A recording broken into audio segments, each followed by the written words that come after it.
Romantic drama ঘরানার cinema Saiyaara যেন থামতেই চাইছে না। বলিউডের চেনা ছক ভেঙে নতুন মুখদের নিয়ে বক্স অফিস রেকর্ড করছে সিনেমাটি। মোহিত সুরির পরিচালনায় ও যশরাজ ফিল্মসের ব্যানারে নির্মিত এই সিনেমায় অভিনয় করেছেন নবাগত আহান পান্ডে এবং অনিত পাড্ডা। মাত্র 5 দিনেই ভারতের বাজারে সিনেমাটি আয় করেছে 132 কোটি 25 লাখ রুপি, অর্থাৎ সালমান খান ও অক্ষয় কুমারের মতো সুপারস্টারদের সিনেমাকেও হুমকির মুখে ফেলেছে সাইয়ারা।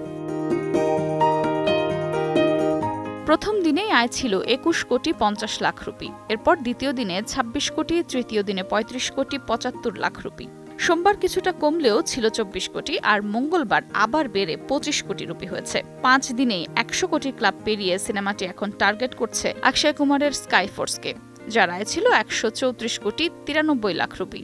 এখানেই শেষ নয়, বলিউডের সাম্প্রতিক সব বিগ বাজেট সিনেমা যেমন আমির খানের সিতারে জামিন পার, অজয় দেবগনের রেড 2 এবং অক্ষয় কুমারের হাউসফুল 5 এমন আরও বড় বড় নামের দিকেই এখন এগোচ্ছে সাইয়ারা। উল্লেখযোগ্য, এটি এখন পর্যন্ত বলিউডে নতুনদের অভিনীত কোনো সিনেমার মধ্যে সবচেয়ে বড় উদ্বোধনী আয়। মাত্র 3 দিনে বিশ্বজুড়ে আয় 119 কোটি রুপি, যার মধ্যে ভারত থেকে এসেছে 84 কোটি আর আন্তর্জাতিক বাজার থেকে 17 কোটি 25 লাখ রুপি। এই আয় ছাড়িয়ে গেছে আলিয়া ভাট ও বরুণ ধাওয়ানের স্টুডেন্ট অব দ্য ইয়ার এবং জাহ্নবী কাপুর ও ঈশান খাট্টারের ধারাকের মতো স্টার কিডদের ডেবিউ সিনেমাকেও। আর এটি পরিচালক মোহিত সুরির ক্যারিয়ারের সবচেয়ে বড় ওপেনিংও বটে।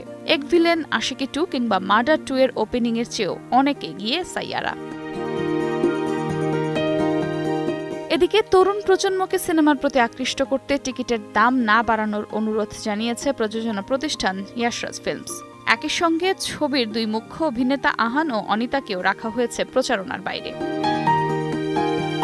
নতুন মুখ, নতুন গল্প আর অভাবনীয় জনপ্রিয়তা, এই 3 মিলে ভর করেই বলিউডে তৈরি হয়েছে নতুন এক ইতিহাস, নাম তার সাইয়ারা। আফরোজা মৌটুসী, সময় সংবাদ।